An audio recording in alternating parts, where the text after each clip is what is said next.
Hello,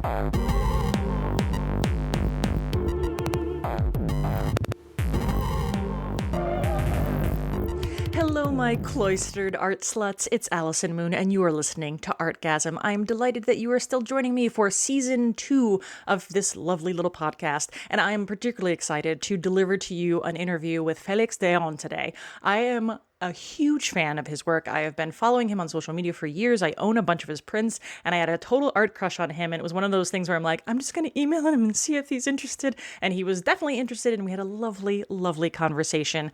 One tip, this was recorded before the global crisis that we're experiencing, so we do not acknowledge it, which may be a great thing, depending on where you are in your mental health these days. I prefer to have moments where I can forget about what's going on outside of the walls of my office.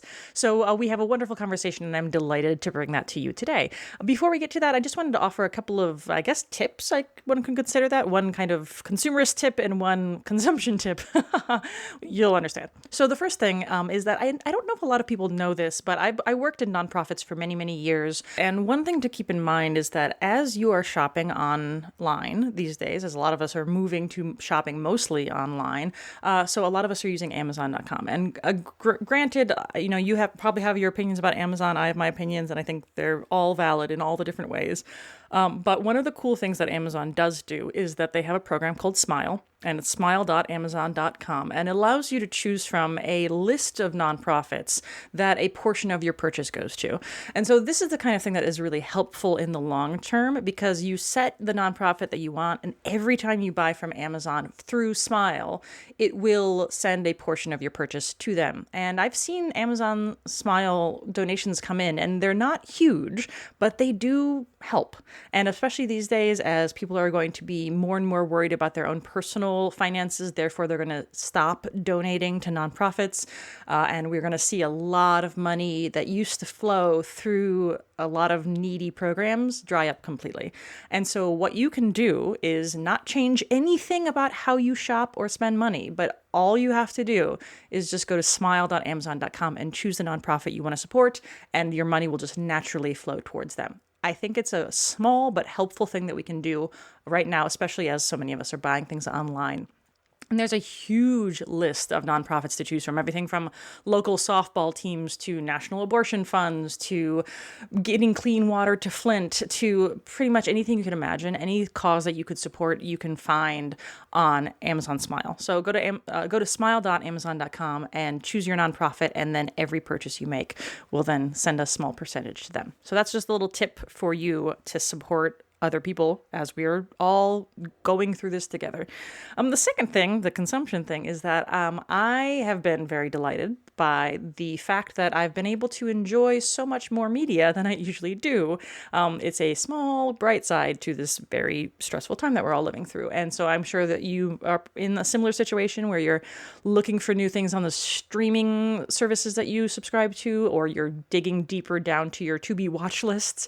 I've actually been very much enjoying the fact that I feel like I don't have to necessarily pay attention to the newest releases, but instead I get to kind of dig into films that haven't really had time for, or I've kind of always relegated to when I have, 3.5 hours of my life that I can devote to reading subtitles, anything like that. And I think that that's really nice to have this opportunity in this very small way to do that right now. So I wanted to give you a little recommendation for if you're looking for something to watch.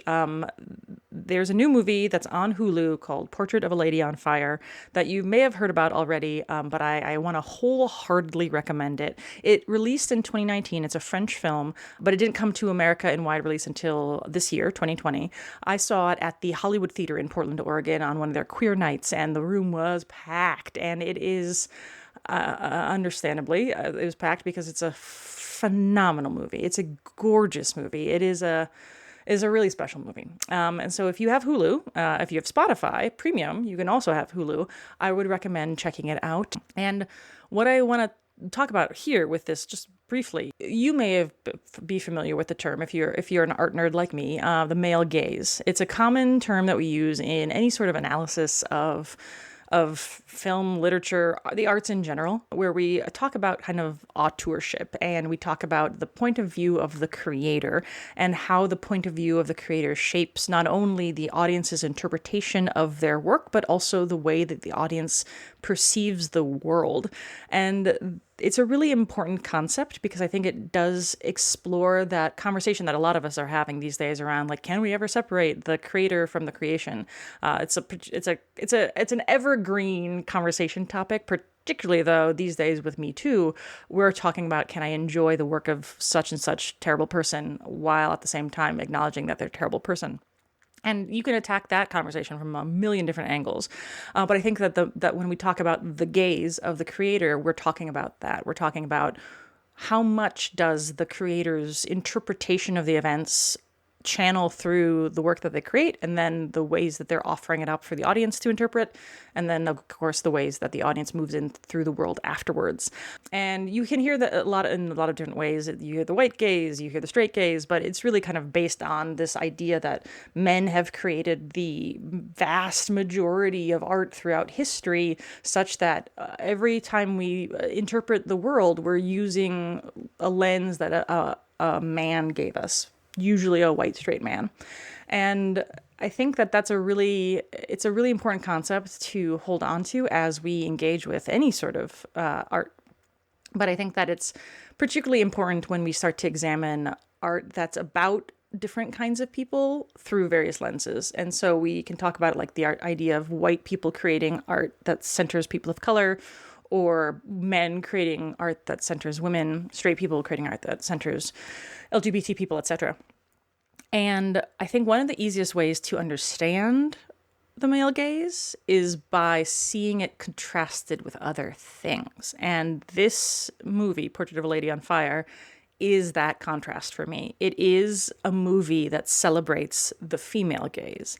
And when you can compare and contrast how this movie would have been made by a straight man versus how this movie was made by a queer woman, I think it really does, for me at least, sharpen that contrast in a very evocative way.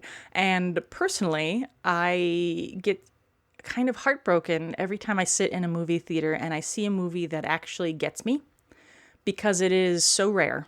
It is fleetingly, painfully rare that I feel that I see the people on screen in the ways that I want to be seen, and in the ways that I see my peers. And I thought that this movie was so beautifully done. It got queer women in a way that very few works of art do, even works of art made by other queer women, but particularly works of art about queer women. I rarely feel seen by a lot of them, particularly the mainstream ones. And oftentimes it's because, it's not necessarily the director, but it's the director trying to make the movie that the producers want or the studio wants, or just, people who've been removed from their own experiences of love and sex for so long. I don't know really why it is, but oftentimes I just feel like every new film I see that's about lesbians is, in some way, just doesn't resonate with me. But this is not one of those films. So I strongly recommend checking it out. I am going to talk more at length about this film and about the concept of the male gaze on my Patreon. So if you're already a patron, you look for that sometime soon. If you're not a patron, I would very much appreciate you considering becoming one. You can become one at patreon.com. That's patreon.com/artgasm. And as soon as you become a patron, you get access to my entire back catalog of either both the full episodes that you can get anywhere, and then also a bunch of individual cookies that I've created just for my patrons. And if you're a subscriber to this podcast, the last episode that you listened to, which was about sculpture in Malta, that was very much an example of the kind of quickies that you can listen to at Patreon. And again, these days where the economy is just so scary and independent artists like myself are feeling very unnerved by our futures.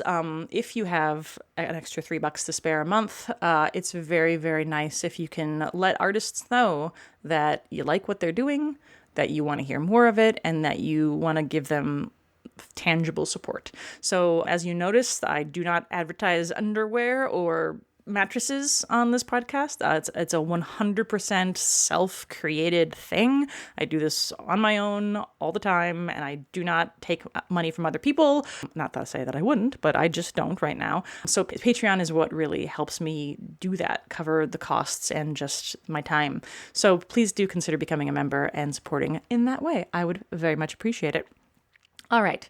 With that business out of the way, allow me to introduce my beautiful guest, Felix D'eon. I am, again, thrilled that he joined me. I love his work. He's got a web presence. I think the best place to look at his stuff is actually on Etsy, which I think is pretty cool, because if you like it, you can just buy prints. And we talk about the accessibility of work as well, and so we'll get to that. But I think it's really lovely when an artist creates things that are beautiful and financially accessible. I am a art lover, and yet I've never had an income that could sustain actually buying original art. And so I've always been in this really awkward place of wanting to support artists, but at the same time finding it very hard to do because I can't just shell out, $1,200 for a beautiful painting, but I can shell out $100 for a beautiful print. And so I love that Felix has his work accessible in all those ways, and it's also just really beautiful. So if you're listening to this at home, do tool over to his Etsy so you can look at his stuff while we're talking about it, because we do talk about a lot of his specific artworks. And so it's his name is spelled Felix, so Felix D'eon, Deon, and you'll be able to see his stuff there. So now, without further ado, allow me to introduce to you my lovely interviewee, the artist Felix D'eon. Wonderful. So Felix, thank you so much for joining me. It's lovely to chat with you. Thank you. It's lovely to chat with you too. Good. I've been fond of your work, and I don't remember how I discovered it. I'm sure it was online, but you have such a distinctive and interesting style that I remember just capturing my mind right away. And I would just love to kind of maybe start off this conversation with talking about the kinds of work that you do, the kinds of work that you're kind of known for on the internet, at least as far as I can tell, which is this very distinctive, almost storybook style. Mm-hmm. So can you tell me about how you developed this kind of interest in this kind of style and why you've chosen to kind of pursue it? Well, the reason I have an interest in it is because as a little kid, my parents didn't have a lot of money. I grew up in the U.S. Mm-hmm. I'm Mexican, but I grew up in the U.S. And so my mom would collect old books from the like used books. So I grew up with all of these like beautiful vintage books that kind of like were like my first. I feel like artistically like a visual vocabulary. Mm-hmm. And and I always just loved them, but they were very much made with like heteronormative conventional values, and so like as a kid it didn't really dawn on me that there was anything particularly wrong with that, because I didn't I realize anything about myself in particular. But as I grew older, I kept on loving those kinds of books. For a while I thought about being an illustrator, and it just felt like as a queer person you don't really see yourself represented in this kind of historical imagery. Mm-hmm. And then much later, like I'd always kind of had this fantasy that I would make paintings that looked like Victorian paintings or Edwardian or mid-century paintings, but telling queer stories. Mm-hmm. But I didn't really do it. And then some friends of mine started doing a gay nightclub in San Francisco called the Party for the Dirty Gentlemen, that had a kind of like a steampunky kind of queer vintage sort of aesthetic. So I started doing this thing that I'd always kind of fantasized about doing, and people loved them. Like people were collecting the flyers that we were just like leaving around the city, and I really enjoyed doing them too. And that sort of just led from one thing to another, and it kind of became like the main way that I paint and approach painting. Interesting. Yeah, what I think is so cool about the style is that so you have this very storybook style, and you paint a lot of like historical figures, and you paint a lot of mythological figures, and I think all of that, it really works with the style. But what I remember the first time I saw any of, I think maybe it would have been some of the mermaids, or kind of this, I think it may have been like the sailors or something. Mm-hmm. But there's undeniably an erotic bent to your work, right? Like you're Yes. undeniably showing erotic scenes, sex scenes sometimes, nudity for sure. Yeah. And yet, because of the way you portray them, it doesn't feel crass. It doesn't feel like it's about necessarily just full on like I'm going to arouse the viewer. Yeah. It feels like it bestows almost a sweetness and a normalcy to gay love, queer love, and nudity in these ways that it almost took me by surprise. I'm like, oh my gosh, yeah, like I'm gonna put this picture on my wall of like naked sailors and mermaids, and it doesn't strike me as anything like crass. It strikes me as beautiful and erotic, but not.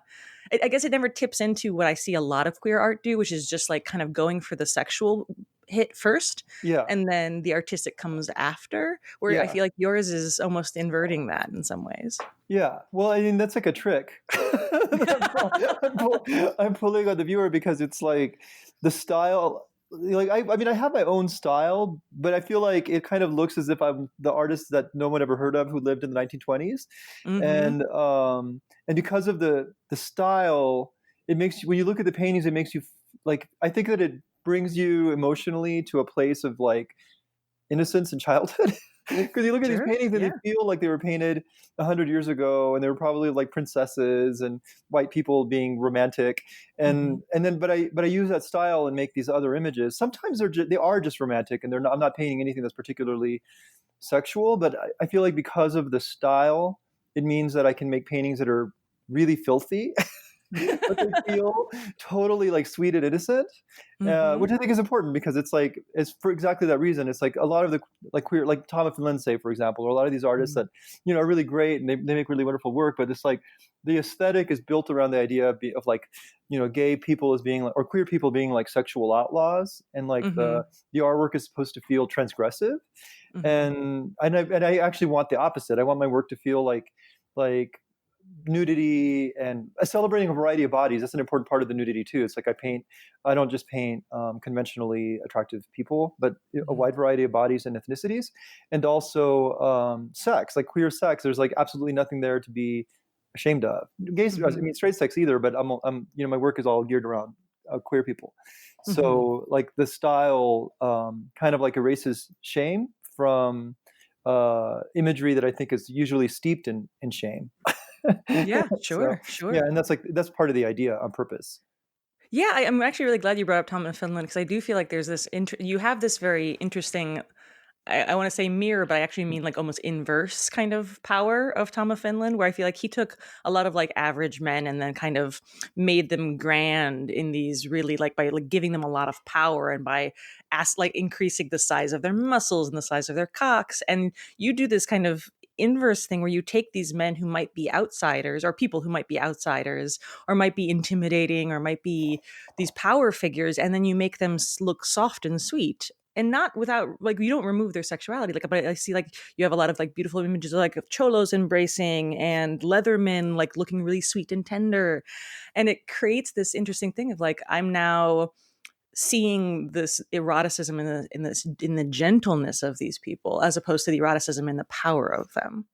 Yeah, yeah, and that's very conscious also, Mm, because it's and it's kind of like for the same reason. Like with the leather was a little less so, but like I'm Mexican American. Well, like mhm, I mean I don't know. I'm Mexican and Mexican American at the same time, mhm, and and like I grew up in LA, and like like I have cousins who are I think one could describe as cholos, mhm, and it's a very homophobic culture, So mhm, like I really like taking imagery where it's like taking imagery where it's like this male macho swagger, mhm, um, and turning that around so that it feels it's queered, and the a queer expression within that kind of macho culture becomes acceptable. mhm, So it's mhm, like I feel like Tom of Finland did the opposite, like you said. Like he takes the kind of macho-ness and he celebrates the macho-ness, and it's like they're like tough, and like the sexiness is built around their being macho, and like in mine I'm trying to do the opposite, where it's like looking for the queer sensitivity mhm. in what could be understood as like a macho posture, because Sure. that's there too, and it's a way to like queer communities that are not normally seen that way. Mhm, mhm. Yeah, actually, this might be skipping forward a little bit, but I'd love for you, since we're talking about this, to kind of mention the loteria cards that you also kind of recreated, created. Can you tell me about that project and like what inspired you to pursue that? Well, if you're Mexican or Central American, it's a very strong likelihood that you grew up playing loteria, which is like Mm-hmm. it's kind of like bingo, but it's a lot more folkloric. It's like Mm-hmm. when you play it the traditional way, there's usually like a singer who, like, or maybe like a singer, but like somebody who recites poetry. There's a poem that goes with each. Oh, well, basically the game is like there's a bunch of cards, and each card has a picture and a title. So it would be like La Estrella, the star, or La Rosa, the rose. Like all these different subjects. And so you have a card in front of you with the different images on it. And then there's a person standing in the front who holds up a little card and he says a poem and announces the name of the card. And then you put a bean on your card. Traditionally, it's always a bean. And then whoever wins, wins. It's a very simple game. It's Mm-hmm. like when you're a kid, especially, it's like, we played it a lot with my cousins and my grandparents and everybody. It was Mm-hmm. very common. Or you would play it in like, kind of like church ladies playing bingo. So you play loteria, and then there's somebody like announcing the cards and all that. So it's like because I grew up with it, it's always been a part of my um, like my cultural background, or it's like something that I've always thought about. Mm-hmm. And the other thing that I love about loteria is that it has a really like iconic presence in Mexican life. The cards feel like tarot cards. They have this like iconic power and presence, and they were Mm-hmm. painted a long time ago for them, most decks. So I don't know when this was, like maybe 4 or 5 years ago. I was like, oh, I think I should make a queer version of that, which because basically like most of my work is wrapped around the idea of taking our heritage in terms of like pop culture, like Mm-hmm. visual culture, but like really old heritage, not like from the 50s and before, and Mm-hmm. taking that kind of imagery and queering it and making it accessible to queer people, and recently also to like I love painting like fat women, and I love painting like I like to make work that either empowers women or is queer. Those are like my two big subjects. Mm-hmm. And um and uh and so La Loteria lent itself perfectly to that as an iconic uh element in Mexican culture that I could Mexican and Mexican American culture that I could queer. So in my version there's all of these like different cards that play with like uh albures. And albur is like it's like a double entendre in Spanish. And so there's a lot of like double entendres and a lot of like these like kind of little poems that get turned into the cards in this like queer version of loteria. Nice. Yeah, I love it. I lived in Los Angeles for a number of years, and I remember seeing the images. And I love that you mentioned the tarot aspect of it too, because it feels so evocative. And because it was something that I did not grow up knowing about, I was like, this looks like the most like esoteric occult kind of game. I know. It's like bingo. Yeah, exactly. But it sure is pretty. Yeah, it's really pretty. I decorate my house with the card because they feel like tarot cards, even though nobody uses. Yeah. They're not. I've never heard of them being used that way, but they look No. that way. Yeah. Yeah, totally. Yeah, well, so one of the things I think is really interesting about your work too is that you seem to, I mean, you certainly represent a lot of the diversity. I mean, I think that for sure, and it's not just like body type and skin color, but I feel like what I think is so interesting, you have a lot of images of like couples and embracing and queers throughout history that are like, indigenous people from around the world. And you really do kind of like this diversity isn't just about like kind of the way at a glance, it's cultural diversity too. And I'm curious about like from my like just glancing at your images, they seem very thoroughly researched in a lot of ways, from like indigenous costuming to also often the art styles that you integrate into that kind of Edwardian storybook kind of style. So can you tell me a little bit about like your exploration of different cultures in terms of trying to find stories that you can eroticize and queer in those spaces? Well, I approach it a couple of ways. So, like, my favorite way to do it is to meet models who represent the culture that I'm going to paint. Mm. So it's like if I'm in a party or something, and I meet somebody and they're like, I don't know, Nigerian or something, and it's like, oh my God, I've never met a queer Nigerian person. I get really excited about it because if they're interested in modeling, or at the very least in talking to me, then I'll ask. Like my favorite thing to be to ask to someone who will be a potential inspiration for a painting is like, as a queer, I don't know, Nigerian, how would you want to see yourself represented in a work of art that you've never seen? Like what's an Mm. image that you feel is like quintessentially Nigerian that could be made queer, or is something that's already queer that you think that a work of art should exist about? Mhm. And so I make a lot of work that's inspired by that. So I'll have like there's a like I've had a couple of Jamaican models, so I have like just a little bit more Jamaican artwork than other cultures because I've had uh, like three different Jamaicans who told me different ideas about what they felt like was a really Jamaican thing to happen, and like where I could make a painting that felt particularly Jamaican and should be queer. Mhm. And Mhm. so like that's one way I approach it, is to like talk to people, and because it's like partly because it's like I also don't want to make a mistake, because it's awfully easy to, I may have prejudices in my head that I didn't even know were there, or some Mhm. idea that like is not accurate, and I Yeah. thought it was. And so like by talking to someone, it's like, oh, that's like, oh, like for example, I really like a painting that I made recently that I really loved, and I never would have thought of it without that, was an African American guy who told me that his he like he felt like there was a really strong queer presence in singing choir in a Baptist church when he was a kid, and that like he had never seen a work of art that featured like queer African Americans, and like their like the robes that they wear when they sing, and all Mm. and all that. Mhm. So I was like, wow, what a great idea! Like it just never would have occurred to me, because it's not an experience that I have.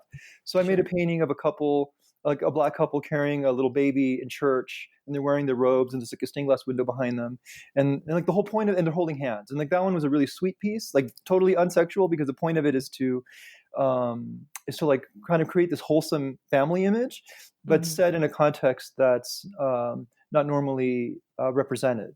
And Mm. that's completely because somebody else told me their story, and that story was like really compelling and something that I thought was beautiful and should be painted.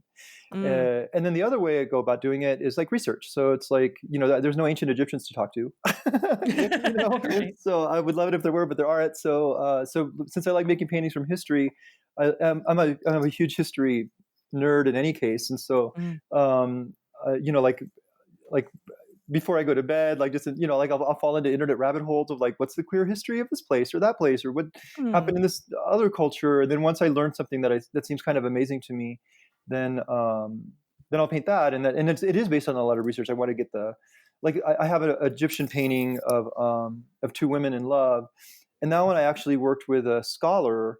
That was a little bit Mm. of both, because I wanted to do it from beforehand, but I met a scholar in New York who wrote a poem in Egyptian hieroglyphs about the love for each other that's based in an actual Egyptian poem, and she helped me get the details right, so that the painting would reflect like an ancient Egyptian could read it. Oh my gosh, that's amazing. And it's the kind of thing where it's Yeah, like, the average viewer might not notice how much work goes into that kind of thing, but yeah, like, and there's going to be somebody whose like mind is blown because you nailed it, which is yeah. so And I think nice. that the viewer can feel it. It's like even if you don't Mhm. know it, it's like when you look at the work, you can feel that it feels accurate. you know.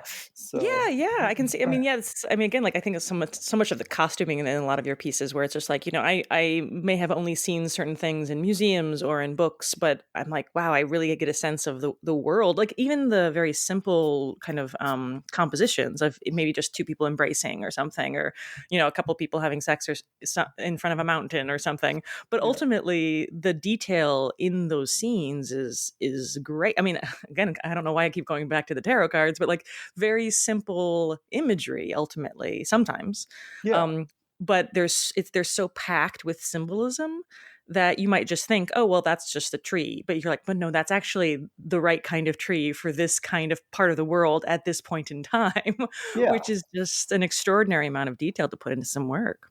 Oh, thank you. Yeah. Yeah, and you're also very prolific, so this isn't like you're doing one of these a year. Like you've got a lot of work. I'm really lucky. I live on the sale of my work. Mm. So I paint, I go to the studio at like 9:30 and I leave at 6, some days at like 10, depending on the day. And I just paint all day long. So there's lots of hours to fill with being prolific. Wow, that's fantastic. Yeah, What a dream. yeah, it is. Yeah. So, one of the things I also think is interesting, and you kind of mentioned this as, in terms of again talking about the diversity of your subjects, was this something that you were always doing when as you were coming up, or do you feel like you like that curiosity that you have of like meeting somebody and be like, oh my gosh, what kind of stories do you have? But I think that there's also like I see like I'm thinking of the like the transgender werewolves, right? Like Yeah. that, like did that come out of conversations you had, or was that an idea that you had that you were like, now I need to find a model? How did those kinds of things come about? Well, I feel like that's two different questions. So it's like one part Mhm. of it is like say the transgender werewolves is like, um, I feel like I'm very much part of the zeitgeist of the moment, and so it's Mm, like I like. Uh, as like as time has passed, it's like I've grown more aware of certain issues. It's like 10 years ago, I had never met a trans person, and it just wasn't something that I ever thought about. Like it mhm, just didn't even occur to me to think about it. And then as like like social media and reading newspapers and like as like social conscious at large has become more and more aware of trans issues, then it just started to feel really like more important to me. Like, well, if I want to be representative, because by that time I was already painting multicultural images, and I was like, well, I should be painting multi-gendered images too, you know. mhm, And mhm, so then I made a conscious effort to look for models, like so. Like I joined Facebook groups, and I would write people and be like, "Oh, I'm going to go to New York and a month, and I think you're fabulous looking, and could I paint your picture?" And then that same process that I talked about earlier would come in, where I would be like, well, how do you, like, tell me your story is like. And that's one of the really wonderful things about being an artist. It's like, I mean, like me as like a Latino person, it's like I don't feel like it's any minority's uh, responsibility to teach anybody else about your culture. But mhm, as an artist, I feel like I have this really wonderful excuse, which is mhm, something for me personally, but as an artist, to be able to talk to people and be like, can you teach me about yourself? Like, I'm really curious about your culture and worldview and how you came to be the way you are. And like, because, like I'm not like, I don't only paint. I'm mixed race. I'm half white mhm, and half Mexican, mhm, half Mexican, like indigenous, and mhm, I'm not trying to only paint what I know. I want to paint a much broader experience of being queer, and so that means that I need to be constantly like learning about people's mhm, experience, and that's just really beautiful as an artist to as an artist and as a human being to have mhm, that excuse and that opportunity to talk to people and to learn about their experiences, and the work is built on that. But it's definitely not where I started. It's like the when I started making these kinds of paintings like 15 years ago, I guess, um, I was in San Francisco at the time, and like my boyfriend was like a white guy from Ohio, and so my paintings and most of the people I knew were white. In fact, at the mhm. time, almost the only Latinos I knew were like in my family. I didn't speak Spanish to Oh, anyone but wow. my mom, and Wow, even in San Francisco, that's shocking. well, San Francisco's diverse, but I feel like it's a little balkanized. It's like the people are in Yeah. their everybody's in their own little area, and most of my friends were my boyfriend's friends, and they were like architects and just not. I don't know. Like it seems like my life felt really white, and it Mhm, didn't even dawn on me until I was in it, and I'm like, I haven't spoken in Spanish to anyone in ages, but at the time I didn't really think about it. Like I didn't like my ethnicity didn't really feel like an issue to me until like I don't know, like 10 years ago maybe. Like I just mhm, took it for granted, and I didn't mhm, think about being mixed race. I didn't think about any. I just was painting like I don't know. I just didn't think about it. And so the mhm. paintings that I was making were mostly like white people and Latino people. Yeah. and then like and then at some point around 10 years ago, I just started to be like, well, when I started making I started making these paintings because I wanted to myself to feel what I think other people feel when they look at them. So it's like, Mhm, if I make a painting of like I don't know, like for example, when I was growing up, my mother would tell me about these stories about her hometown where she's from the town where mariachi is from, in hmm, Cocula, in Mexico. So it's literally where mariachi was invented. So like it was really normal for young men to hire a mariachi band and go sing a serenata, like or a mhm, serenade to their girlfriends under their window.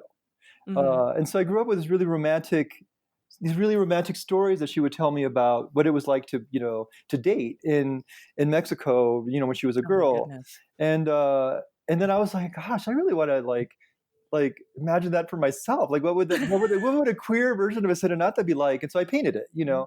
and it was Yeah. really beautiful. And so like, it fills me in particular with this kind of a romantic feeling that stems from childhood like childhood fantasies and like a nostalgia for Mhm. something I never personally experienced, but which seems beautiful. Mhm. And then I was like, well, if I feel like that when I look at a painting like this, what a beautiful thing to give to other people, you know? Mhm. And so then it just kind of turned into this feeling of like artistic generosity where I was like, Mm. it really never ends. It's like I can make an infinite number of artworks that explore the romantic fantasies and also like more recently like gender fantasies of different cultures. And it's just like really beautiful for because people write me all the time where they're like, oh my god, I'm like Indonesian or I'm from here or from there, and they've never like seen an image that looks like the images that I'm painting, Mhm. and it feels really beautiful to move people that way and to make them feel included. Sure. Gosh, that's beautiful. I mean, do you feel like if somebody will email you and be like, "Hey, I'm from this culture. I'd love to see us represented this way." Like, is that do you take suggestions in that way, or is that I too much? do. No, Oh, well, yeah. Well, I do, but like the flip of this is that like wanting to be a truly representational artist is like, man, it's a lot of work.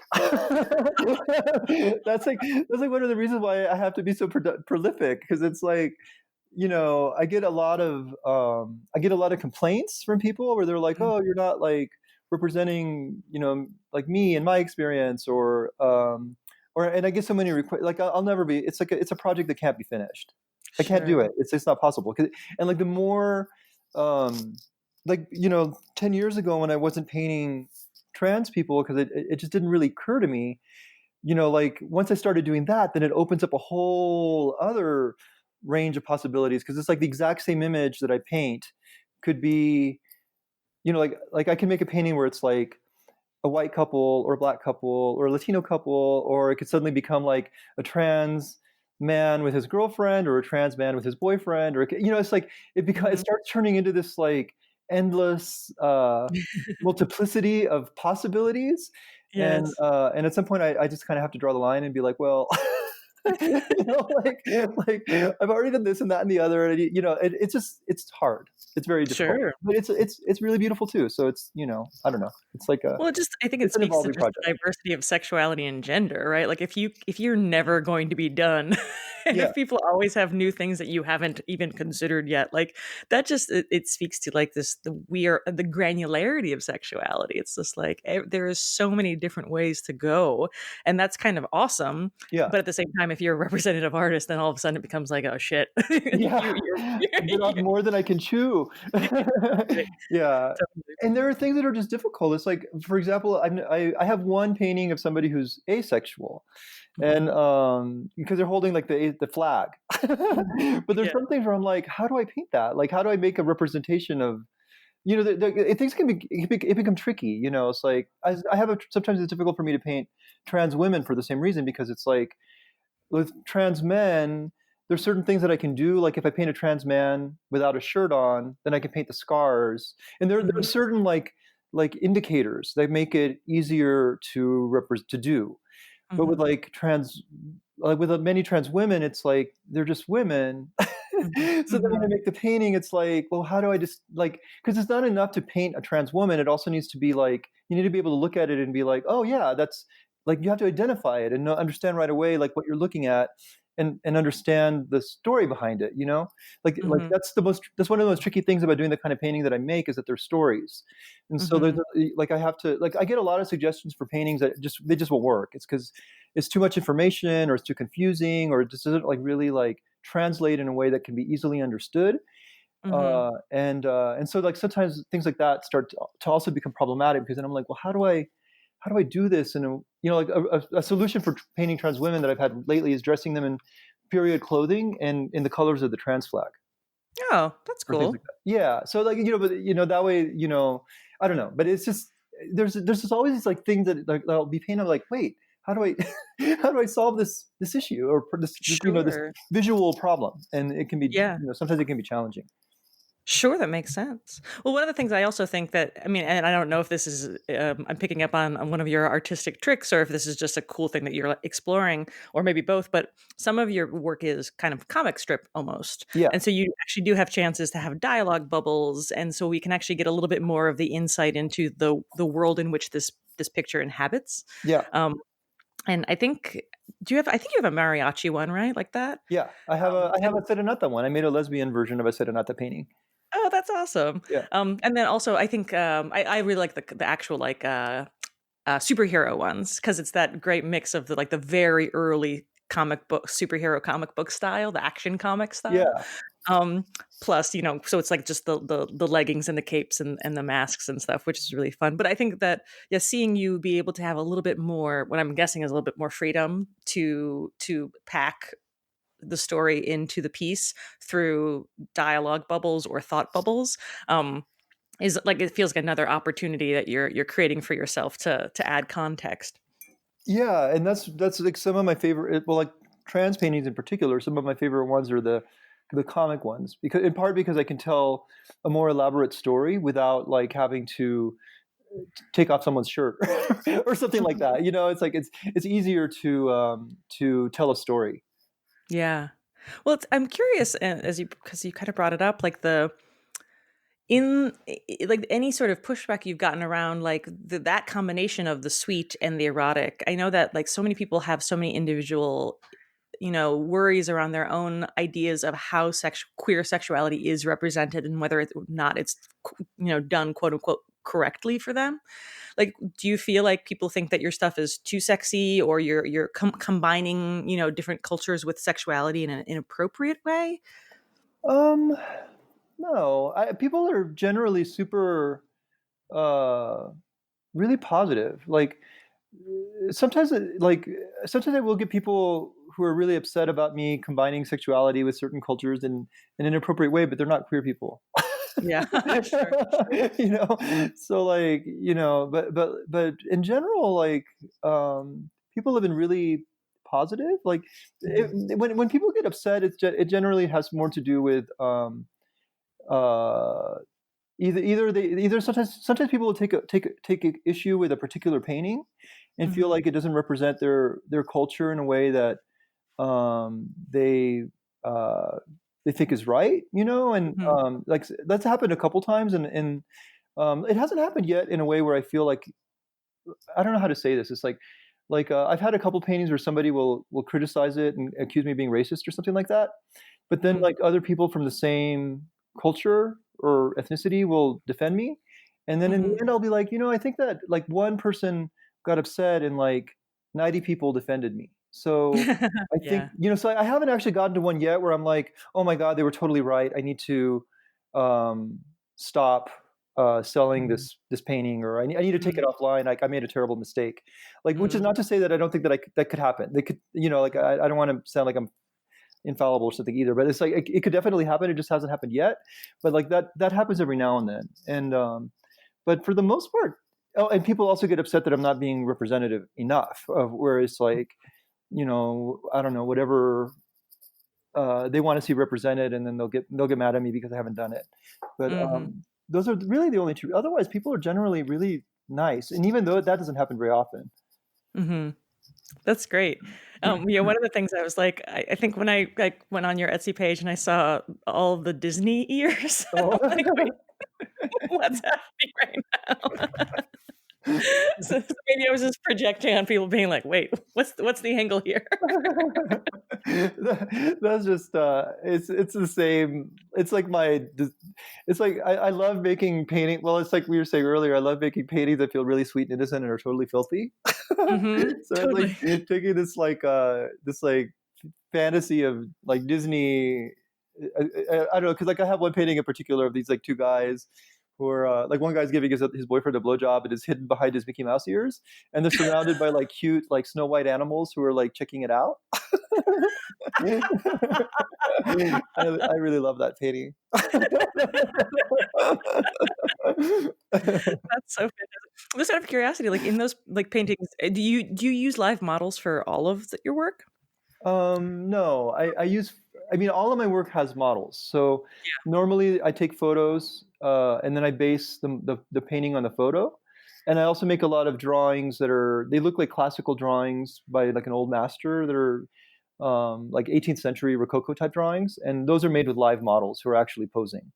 Oh wow, very cool. Yeah. Yeah, the reason why I ask is because I'm like, so these people all look like, I mean, for most part, like specific people. So I'm wondering, like, do you keep the faces of the people who model for you, or do you swap them out for privacy's sake, or No, just, I swapped them like crazy, and partly because I live in Mexico. There's not a lot of diversity here, so it's like just about everybody's Mexican. It's like there's like a full range of like Native American to white and like everything in the middle, but there's not a lot of anything else.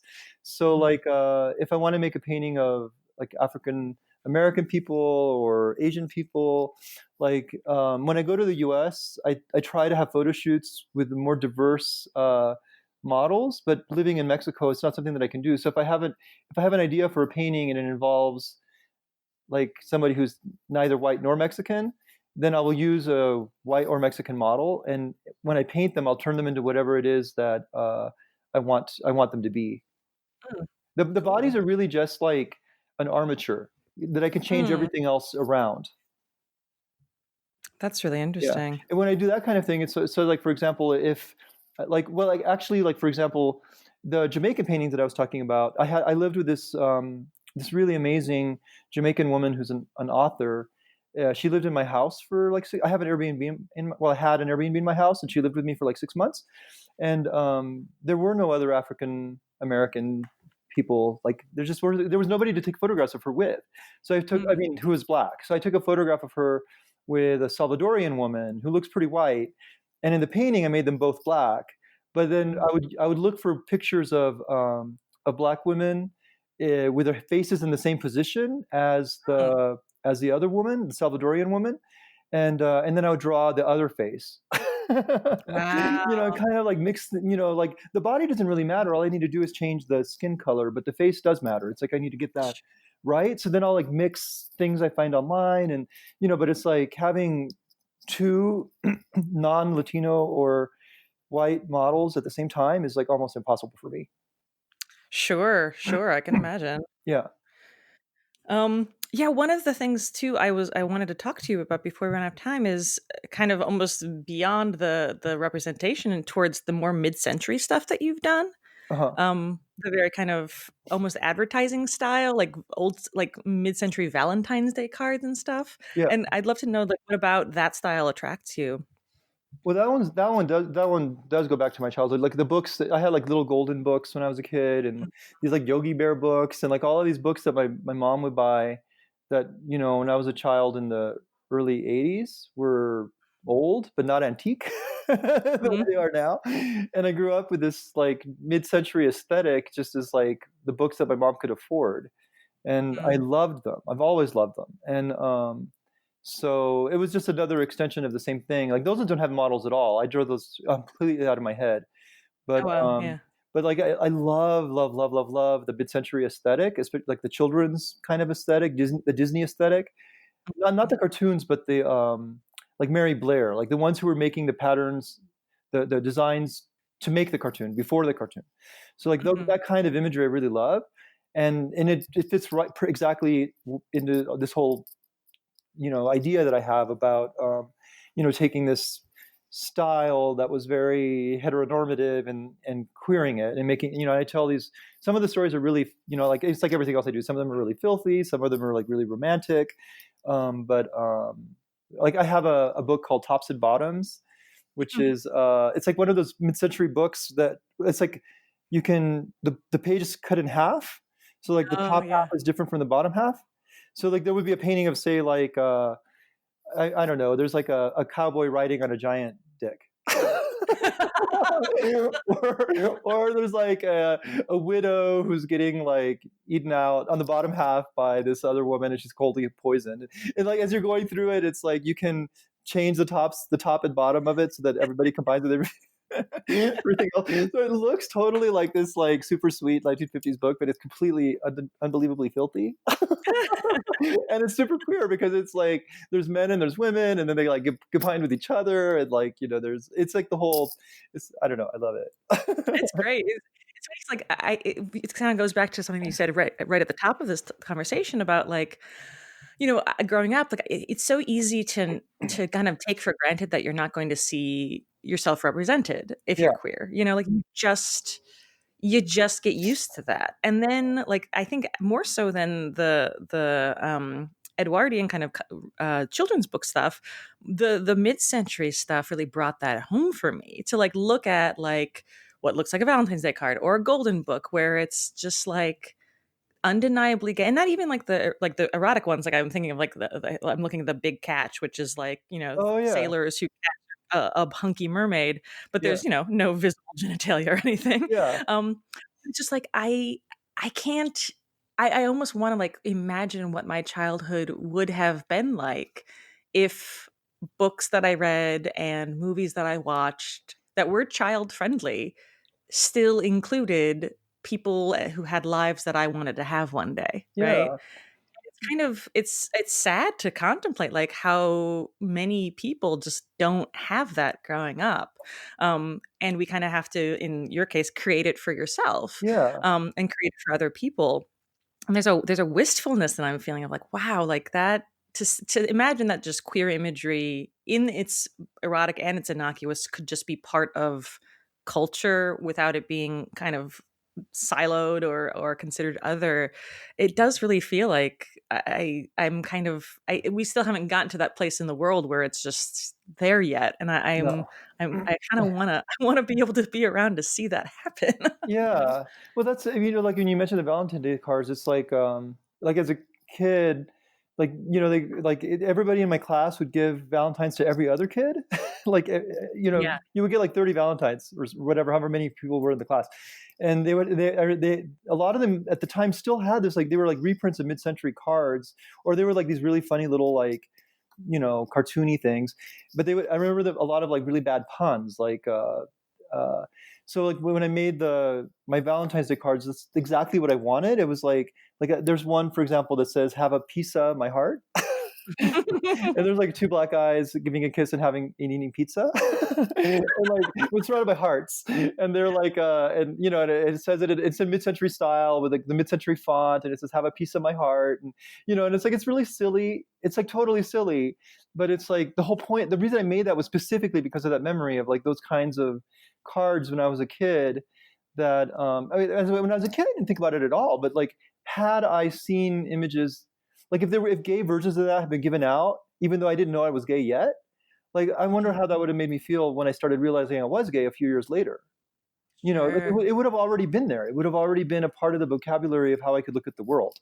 Right, like And you don't have to invent it yourself almost, like it would just be another option for you to be like, yeah, "Ah, this is exactly. me." So in that series, I made like Muslim women, I made gay women, I made an old lesbian couple, I made a whole bunch, and all of them have like the most ridiculous puns. But they're like really cute, and they're really like and they're meant to be like really wholesome, and like that's the point, is the wholesomeness, to like create this like this feeling of love and acceptance. Yeah. Yeah, and actually, I just kind of just moving back a little bit. I feel just personally very much appreciative of the diversity you show in the sexuality and the sex acts you show too. Because like for me, I'm a queer woman, but I'm partnered to a cis man who's also queer, and we're non-monogamous. And so for me, like I'm very used to the kind of the invisibility now after having come out and been visibly gay for years. Now I feel like in some ways I can pass in this new way, Uh-huh. that I'm not used to. And at the same time, I still, and I know a lot of people who are in my situation, am very decidedly queer. My culture is still very queer. Hmm. And I think often in gay art, queer art, it's easy to kind of have like the kind of bisexual experience invisibilized Yeah, because it can look like a hetero experience from just a glance. yeah, But I think what I love about your art too is like you'll have like pegging scenes, or you'll have threesome scenes, or you'll have like clearly bisexual scenes. And I think it's that kind of deliberate like acknowledgement of the B in the acronym is really lovely from queer art. oh, thank Um, you.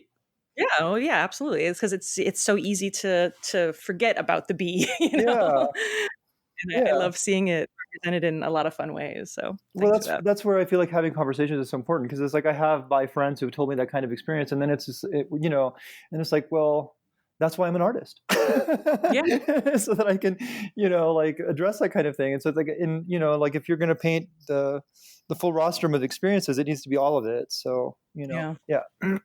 Cool. Well, I can ask you one more question. Uh-huh. I'm curious because I have a lot of artists who actually listen to the podcast too, and so I always do like to ask a little bit of a business question if that's something you're okay That's with. okay. Yeah.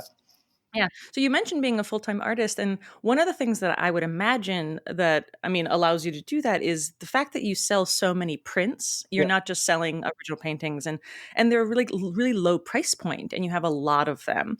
And I'm Yeah. curious, like, do you feel like the art style that you have to remediate that into a digital print has allowed you to do this? Is this a decided like business model for you, or did you kind of find yourself stumbling into it? It's somewhere in the middle. It's like my style. I make paintings that are very flat. Like Mhm. I paint with marker on Chinese paper, like a rice. It's kind of like a rice paper, and it absorbs the ink and makes it super super flat. And the whole point of that is to Mhm. make them look as much like vintage prints as possible. So that Mhm. means that when I make a print, it looks almost identical to the original. You can't really. In fact, I have to turn the paper around to tell the difference. Mm. And that's partly because it's partly like philosophical. It's like I feel like it's important to make artwork that's affordable, and I really like the Mhm. idea that my work is affordable. Aside from the fact that it allows me to live as an artist, it's like the more people can have it and enjoy it and hang it on their walls. Mhm. And then the other part, which I didn't honestly plan at the beginning, but it's turned out to be true, is that I could sell the prints and make a living on it. But Mm. part of it also is like I lived in San Francisco for 17 years, and then I moved to Mexico 8 years ago, and I moved here in part for financial reasons because it's like in San Francisco it was just like always a struggle to get by, and um, and now I'm in Mexico and I make the same money I made before because I make the money on sales of my artwork online, but I live in a place that's much more affordable. Mhm. So, and in fact, like that my work is affordable is that even that's not really true. It's like it's affordable in the U.S. In Mexico, it's expensive. So it's like it's Mm. something that I'm always like trying to balance. Where, like for like I can't remember the exact statistic, but less than 1% of Mexicans make over $1,000 a month. Wow. So buying a print for $20 is like minimum wage is about $5 a day. Wow. So my work isn't cheap. So then there's also this other part of me where I'm always like trying to figure out like how can I make my work more affordable in Mexico, but at the same time not like underprice myself like crazy in the U.S. and have Sure, like sure. this like double life where I'm in both countries. But living in Mexico has been a big part of me being able to make a good living as an artist. That's a really important thing to talk about. I think that so often we feel like we have to be in New York or LA or sometimes the Bay Area even to be relevant as artists. And I think that that's not true. No. And especially these days with kind of the digital revolution around being able to share artwork and share our stuff online, like I think it's really important for people to realize that if a lot of us do have more choice than we think, Yeah. but at the same time, like it's obviously there's so many other factors that go into it, but it's just nice to meet other artists who aren't living in one of the epicenters, and still are managing to find a way to make it Yeah. work, and oftentimes that helps make it work. Yeah, that's That's a true. really big.